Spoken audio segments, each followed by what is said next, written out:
Sakari. And we are live. Ooh. Let's go. What's going on, Charlene? Thank you so much for being on the show, Sipping with Sakari. Are you sipping on anything? I wasn't sure what kind of party it is, so I have two options. We had two options. Wow. Came Yeah. prepared. Yes. No, I'm Okay, nothing if not prepared. This one is an old fashioned.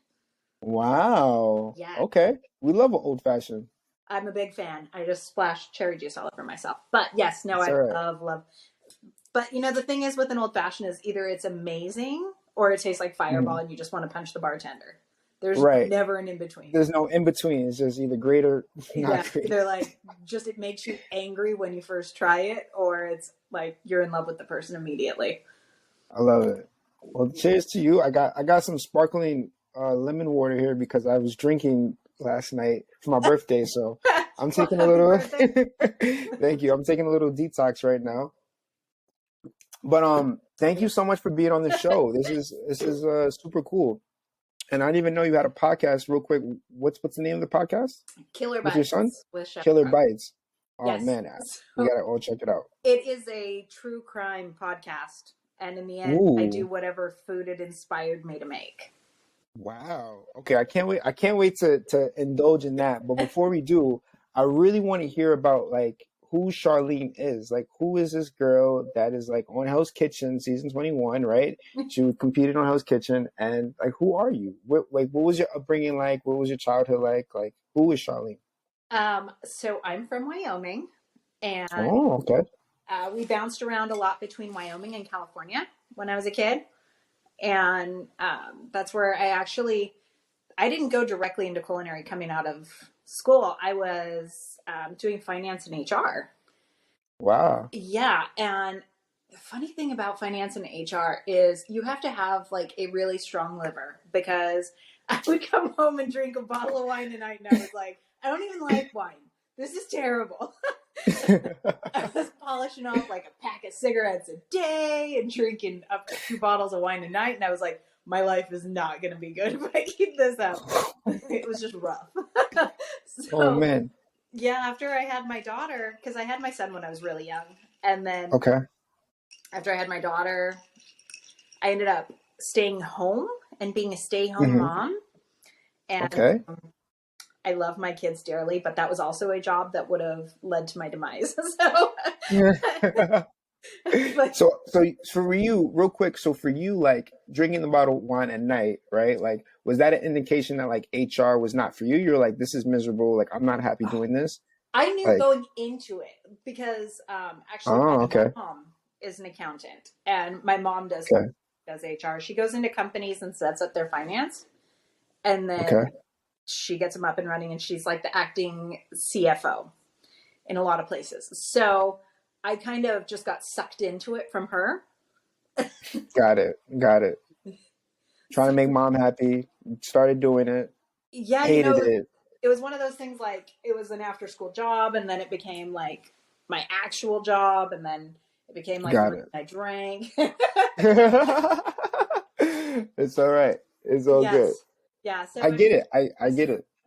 Yeah. Numbers and I were just not a thing. I'm like, I like to spend all of the money, but not have to worry about where it's going to. That part makes me sad. So it's the type for me. I mean, numbers is not my thing at all. And like, my parents were both police officers, so like I grew up thinking that like I was gonna be a police officer. And when I told them I was like, hey, I'm gonna like start cooking and stuff, they're like, wait, what?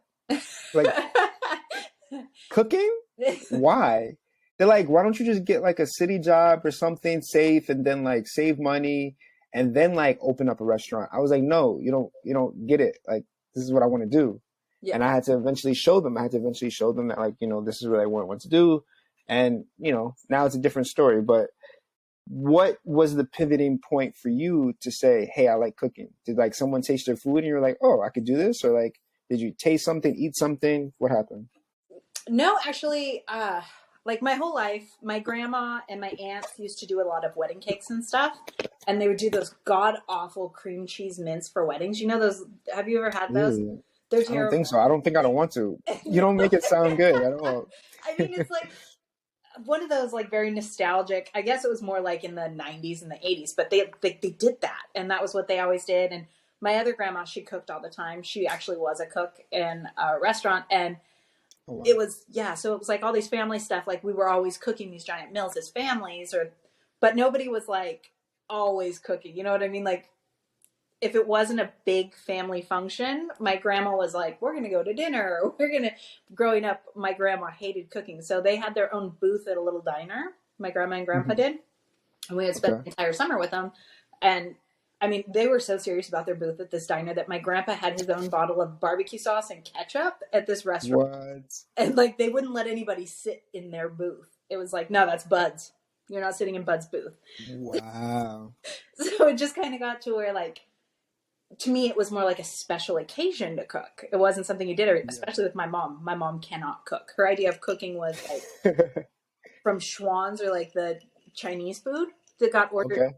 And I was like, God damn, you're lucky you make money, because if not, you would starve. Oh my goodness. So what was at the dinner table, I guess, for whether it was from your grandparents or your mom, like what was the dinner table like? What was that for you? Like when we did these We did eat, yeah. Yeah, so we have this one thing that we make special.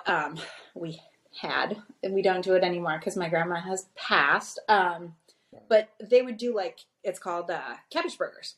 And this is it's a very traditional German dish, and there's like an actual German name for it. But just what you would be able to kind of, understand is a cabbage burger.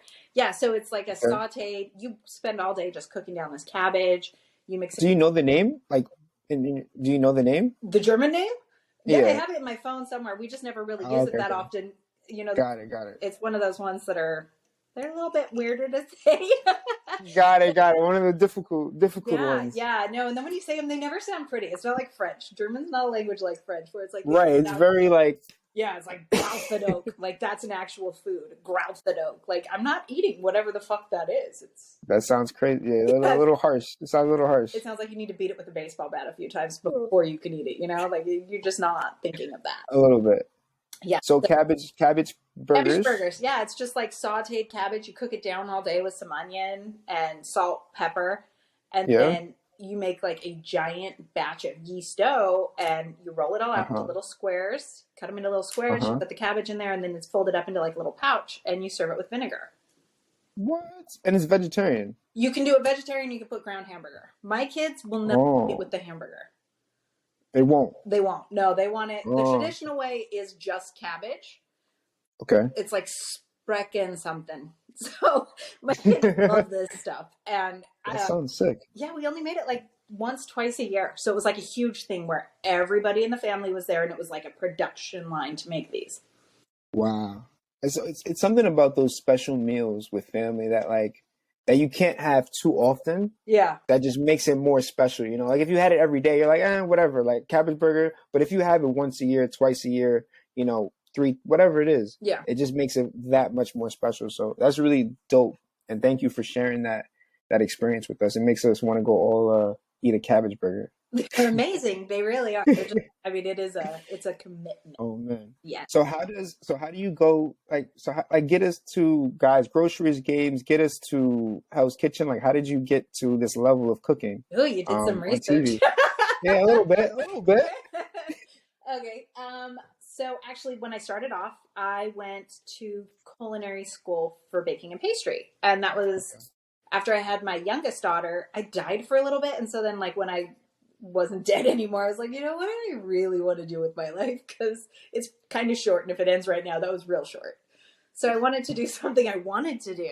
And so it was kind of like, to me, like cakes and pastries, it was a celebration. Every now and then, somebody will order a funeral cake, but it's usually a celebration. It's not something sad.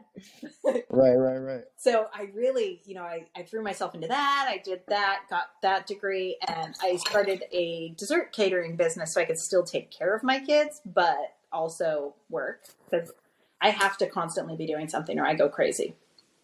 Me too. The same way. Going. I think that's like a chef thing. Either, we have to have ADHD or OCD, but... I think I have ADHD. I'm not going to lie. I haven't told anyone that, And I mean, I guess this isn't the perfect time to say it, but I think I might. This is your coming out party? Awesome. This is basically it. Cheers. But it just, I had a meeting yesterday, and we were talking about it, and we're just like, the ideas just fuel me. Like, it gives me energy. All the different ideas that I always get and things like that. Mhm. I always have to keep moving. But it's fun for me. Like, I'm having fun, Yeah. So it's just a good time. So baking and pastries. Do you have the catering business now? Is it still? So that was what I was doing in California. And then, Okay. my grandfather, who was like a huge part of my life, he was like my whole childhood. My dad was more of like the party person. So like if we would go to my dad's, it was like he would, throw a warm Budweiser at us. And I was like, first of all, fuck you. I'm drinking that. Or like, he'd wake us up with like cigarette smoke in the morning, but let's go. So that was my dad. And my grandpa was like very much everything you see on the 1950s TV shows, where he went to work and he came home and he was very regimented. He had a nap time and he took us fishing, hunting, all that. He taught me to drive, taught me to drink whiskey. And it was, Ooh, okay. Yeah. So he and I were super, super close, and he had been diagnosed with heart disease, and he was a heavy smoker. Like, Wyoming, pretty much everybody's a heavy smoker. I remember being a kid in the grocery store, and there was like ashtrays at the end caps of each aisle, because people are just like, yeah. I mean, there's still smoking restaurants there. So, oh wow, yeah, it's a whole wild. It's a whole experience. Yeah. It's a whole experience. It is. It's different. It is different. And so, I wanted my kids to know him better, because like they would go and see him, but you're not going to really get to know somebody. And also, I understand there's probably people that live in California that watch this, and I apologize for this. This is absolutely my own opinion, but California's trash. It's one giant dumpster fire. I love it. I didn't want to live there anymore. I was like, there's like gunshots and things at night, and I prefer to live somewhere. Oh God. I was way too close to Stockton. I feel like being anywhere in the state of California is way too close to Stockton. So we had to move, and quickly. Okay. And I wanted to go back home so my kids could know my grandpa, and amazing. We ended up doing that, and I started off as a pastry chef in April. Yep. It just opened, and it was a Italian steakhouse, very high end for the area, and gorgeous remodel on this building. The owner spared no expense. It was beautiful. And I was working there for a while, and we kept going through executive chefs. Like, we had one that was a drunk, then he kind of deuced out. Then we had one that the only thing he was cooking was like pills in the bathroom so he could inject them, and he deuced out. I was like, listen, I'm really tired of cleaning up the messes from these people. So, hey, I've never done savory chef, but let's give it a whirl and see what happens. Like, what's the worst that can happen? I'll kill somebody. Okay. Right? Could be worse, right? Right? Like, I got Google. I can make this work. I love it. And I ended up, just kind of filling in that role and took it over. And I fell so in love with pastry, or so in love with savory over pastry. Oh, wow. So now I'm like, do I have to bake that? Wow. Okay, that's super duper surprising. That's dope. Well, I think a lot of people that go from pastry into savory, it's a lot easier of a transition to go from savory to trying to do pastry, because one is a science and one is an art. Yep. Yeah. Yeah. That makes sense. You give off artist vibes. You're very eccentric, you know what I mean? Lively. So it gives off, which for me, I don't know, it makes sense why maybe that might be something that you enjoyed more, Yeah. Yeah. And I don't know. I think there's just so many other flavor combinations that you can get in savory that you're not going to get with pastry. Right. There's like sugar, and there's only so much you can do with sugar. Like, you can do a lot of really beautiful things. And I think if you're super into it, that's a great medium. Yeah. But I'm just not super into it. But like that I feel like there's a gem there, because, a lot of people are scared, people listening or whoever, like, they're scared to try new things. They're like, you're set in a comfortable position, right? And you need to make ends meet or whatever it is. And like, you're scared to make the leap of faith, but you're like, I don't like HR. I don't want to drink a bottle of wine today. So it's like, Yeah, like that's what it's giving off. It's like, let me try this, let me try that. And I think that in return has given you happiness in a sense, Besides your family, I think family also, what I'm feeling is that family is a huge driver or passion for you, Oh yeah, no, my kids are my entire world. It's actually sad how close I am to my kids. I'm like, that was the hardest thing for me on Hell's Kitchen, was the fact that I knew that there would be zero contact with my kids. And like, I'm one of those people that like, I text my kids, we're sending, stupid shit on Instagram back and forth to each other all day. We're like, all this horrible dumb stuff that like nobody should ever see anybody send each other. That's the shit we send each other. Like, my kid will send me a picture of her feet in the car and she'll be like, the dogs are barking. I'm like, I hate you so much right now for having Oh it on my man, phone. that's awesome. That's awesome that you have that release. That's awesome. I mean, we're just like super, super close. And so the thought of not talking to them was so hard for me. And their dad and I parent very differently. And that was also very hard for me to know, like, oh my God, he's steering the ship and he's going to run it straight into an iceberg, dead ahead. It's going to go down. One of my kids is going to find a door to float on and the other one's sinking like that's what's Oh my happening. goodness. I knew which kid would survive because, the scrap. Oh man, I'm sure that was definitely stressful though. You're like in a stressful environment, going through the interviewing process, obviously, and then being on Hell's Kitchen, and then not being able to talk to your kids. Like it's a lot. It's not easy. It's That hard. was an insane interview. Like, what for you? What for you was the craziest part of like the whole process to get on the show, testing For me, otherwise? so for me, the craziest part was like, and see, that's what like this is one of the reasons why I wanted to have the show, was because I feel like we went through this entire process, but like nobody knows about our Oh story no, or nobody what understands. Like it's an actual. You're living there.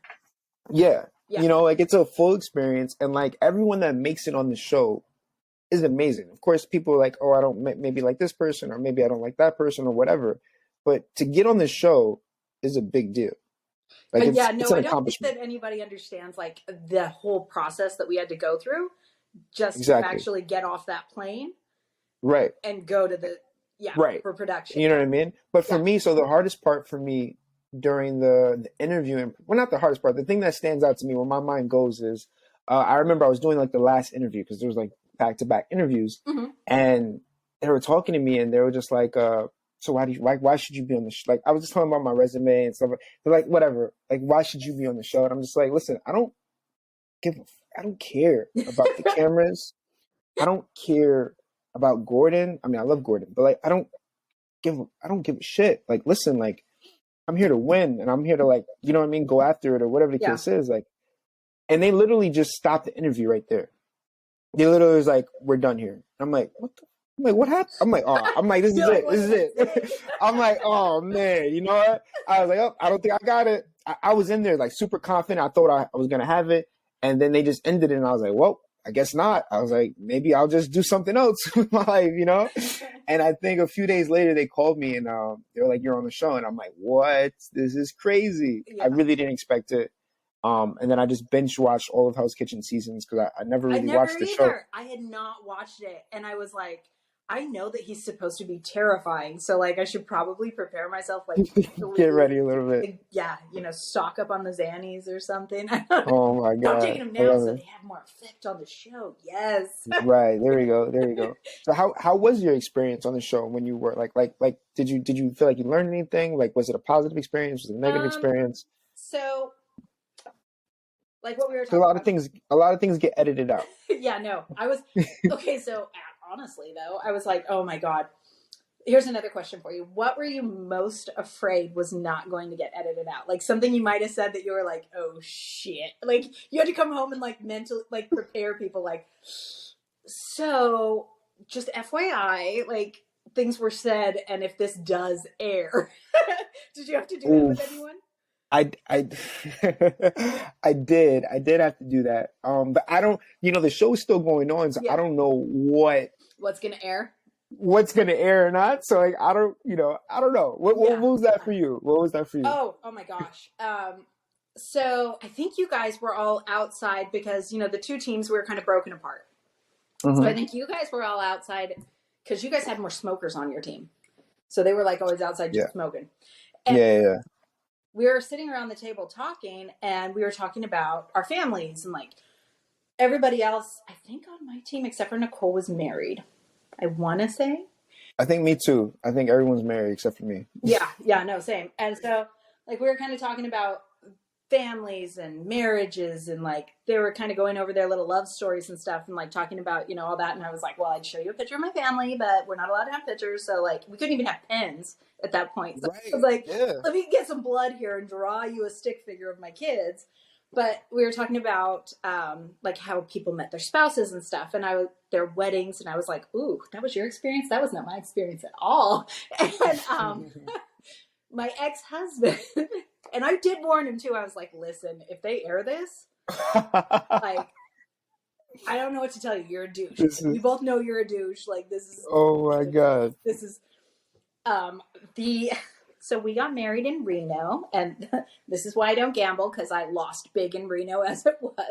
And I was like, yeah, worst wedding story ever. So we got married in Reno. I had my son and my daughter by then, and we didn't want to have like a big wedding. We didn't want to spend money unnecessarily on a wedding. So we got married at the Little White Wedding Chapel in Reno. And my ex-husband, he loves alcohol a lot, like 4 or 5 DUIs, loves it, right? Okay, all right. So you're learning why there's an X in front of husband. And he shows up to the wedding 20 minutes late, just shit hammered, just blown out of, like, couldn't even barely walk, couldn't talk. Oh man, was not functioning well. And I'm livid as it is. My grandpa's like, you don't have to do this, doll. You don't have to do this. And I was like, nope, I'm not a quitter. Let's do. You're fearless. Like, I'm already living with the dude and have kids with him, so it's not like I can just cut ties and run. Right. And so we get down there, and they're like, do you take this woman? And he was like, do I have a choice? Okay, oh man, this is gonna happen. You're getting thrown in the river after. This should be a movie. Oh, there was a tape. There was a video. Everybody loved it. Then immediately after, he disappears. And he's gone while we're doing the photos and stuff. He's not in any of these photos. He found a bar and disappeared. So he shows back up, and we go back to the hotel. We're going to change and go have dinner at a buffet at the Nugget. I know, this is a fancy wedding. And You're just doing it all up. I know, going like, for it. I wanted Elvis to do it. He wouldn't even give in for that. I was like, you fucking suck, bro. And oh man. yes, so we get back to the hotel, and my mom, my sister, and I are going up the elevator. He gets in the elevator with us, and he grabs one handful of my mom and one handful of my sister, like, not in any good places. And he was like, we're family now, ladies. Let's go do this. And I was like, yeah. He tried to finish the three-way on our wedding night, and I wasn't even invited. Oh, man. So that's some great stories. Right? I figured, like, oh, fuck, there's no way they're not going to air some of that story. Wow. Yeah. So that's a story. Yeah, I had to, like, pre-warn him, and I was like, listen, just get all of your dating profiles up right now and get you a lineup, right? That maybe they don't watch TV.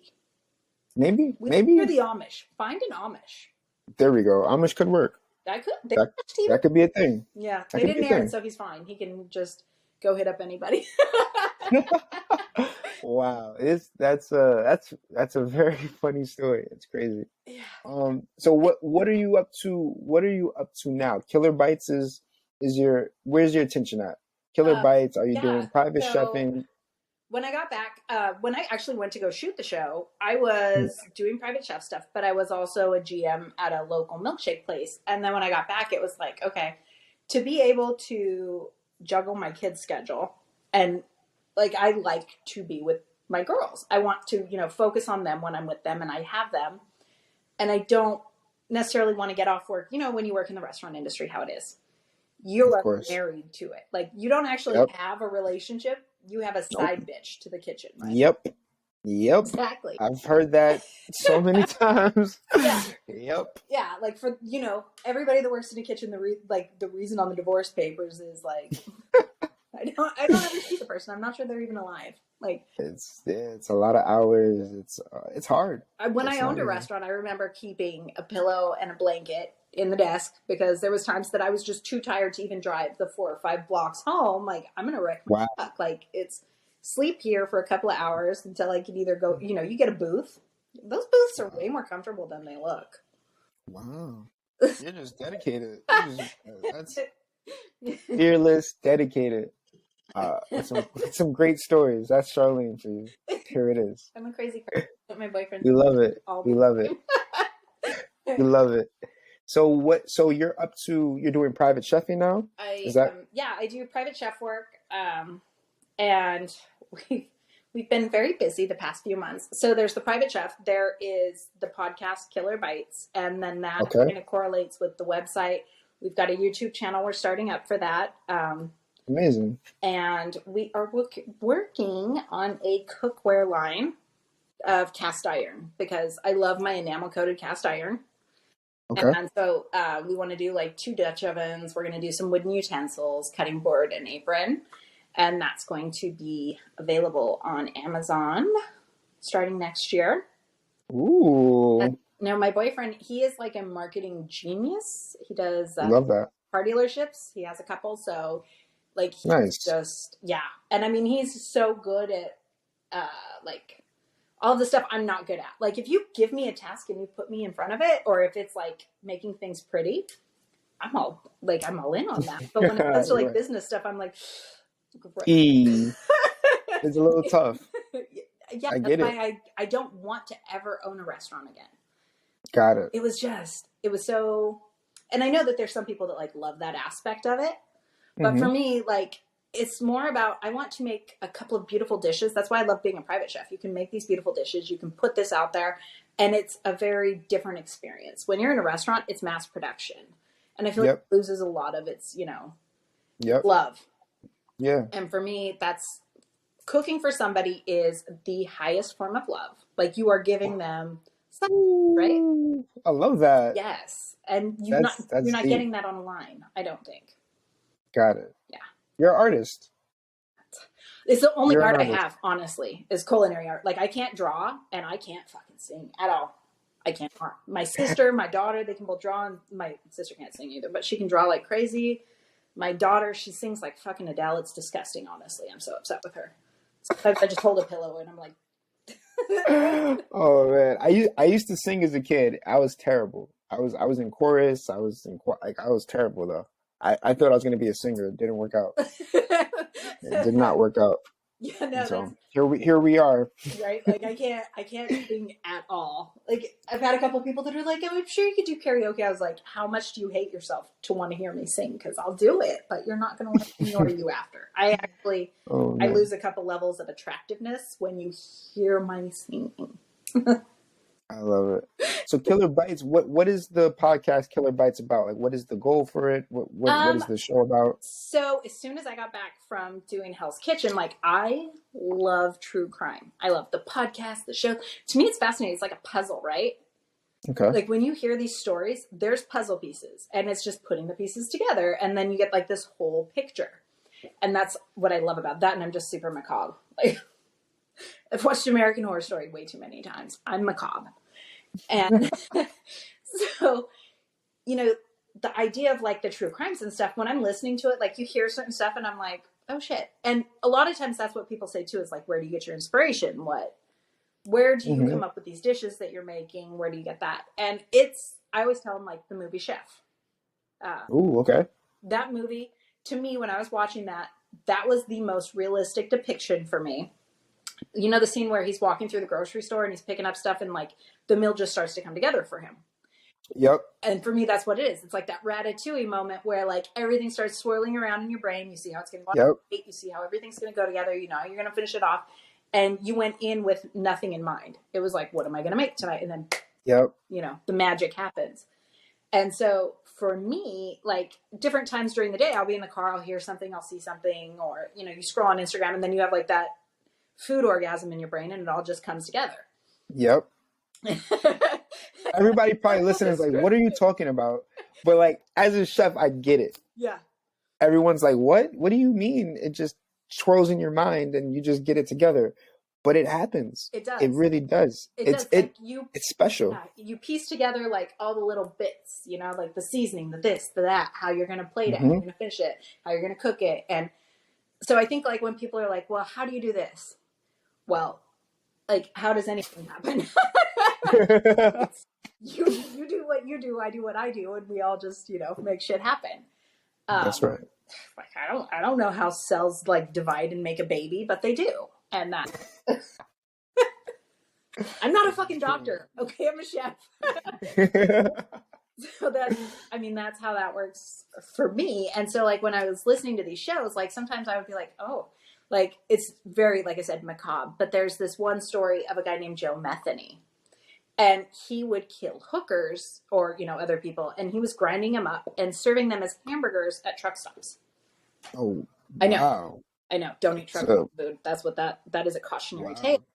That's what I got out of that. That's exactly what I got. That's where you went with that. Yeah. But see, in my mind also, I was like, you know what makes the best hamburgers is like the mix of the fat, the flavor, the texture. And so for me, a great hamburger is going to be like beef, pork. You get a little bit of lamb in there, and you're going to have all of those crazy flavors and, you know, everything. So to me, in my mind, when I'm listening to this story, I was like, oh shit, this would be a really good burger. Like you mix this, you mix that, you do this. And, you know, something very simple on like a brioche or, you know, and to me, that's where my mind goes. So I was like, I can't be the only person that, and two things people love is, you know, watching cooking shows and like hearing about food. And it's the science behind food that is so fascinating to me. Like the Maillard reaction. That is such a beautiful and interesting, like little tidbit that a lot of people don't know, right? Like, why does it do this? Oh, that's the Maillard reaction. And then you explain it to them and they're like, I had no fucking idea. Explain. So like for people that don't know what the Maillard reaction is, like for the simplest way you can, for like a 2-year-old, it is I don't know. Caramelization of the sugars. Woo! There you go. Delicious. That is what gives you that great golden sear on meat. And, you know, you're still able to have that gorgeous, dark, crispy exterior, and rare enough to, as everybody has said it from my video, it's rare enough to smack a bell back on its neck and stick it out in the field. There we go. That was a great moment. There was the cousin at the prom comment and that one that I just keep hearing. Oh man. Because I was on Meet with Billy, and I was like, oh my God, it's like when you go to prom with your cousin, you just know it's gonna suck.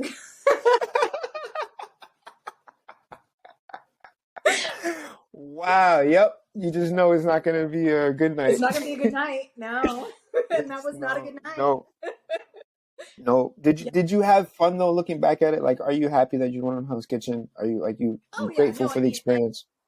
Yeah, the people that we met, like just the interesting situations, like Tara. I heart Tara. I talk to her all the time on Instagram. Oh, nice. Yeah, Cheyenne. Actually, so my boyfriend lives, and that's where I'm at. This is his house, which he got that nice because my love of all things Wyoming, and I make him watch Yellowstone all the time with me. But he has a much better kitchen than I do, so I like to spend my time here. Love that. Yeah, no, so Cheyenne's here, and we keep talking about doing something and like meeting up because she lives very close to where my boyfriend lives. Oh, very cool. Yeah. I hope you guys do something. You're in New York? I'm in New York. Yeah, I'm in New York. I'm all the way in New York. I'm having a great time.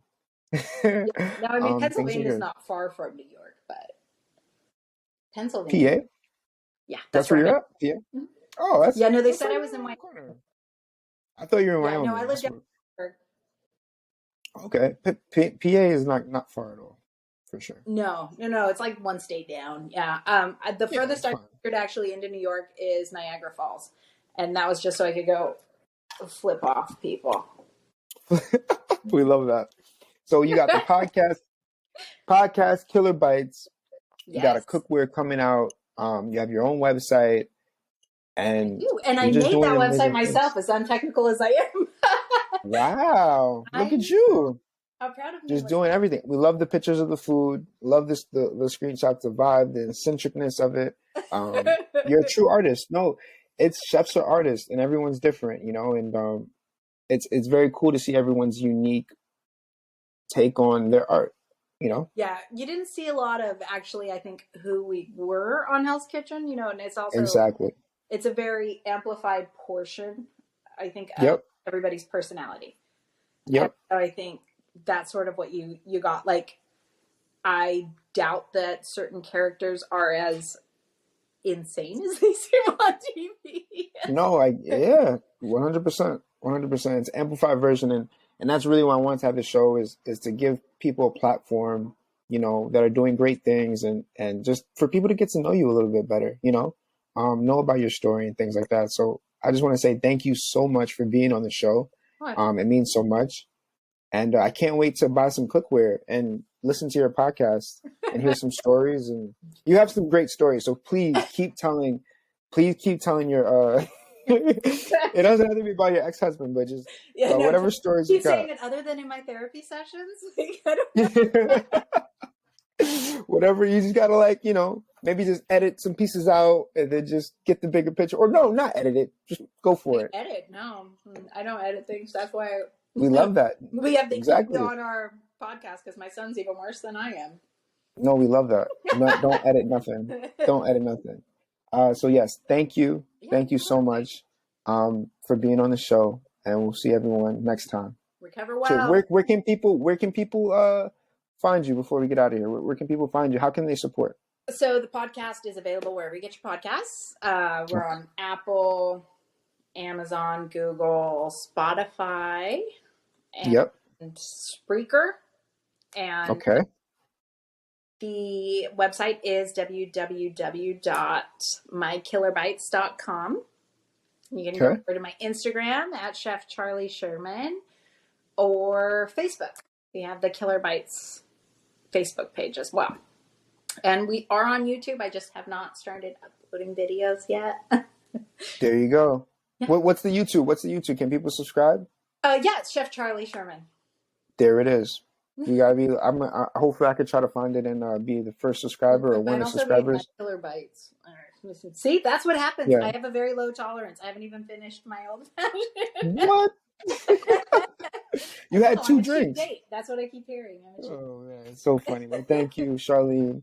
Can't wait to check everything out. And everyone listening, please check out the podcast, the website, follow her on social media, and that's it. Cheers. Thank you. Thank you. Sipping with Zakari.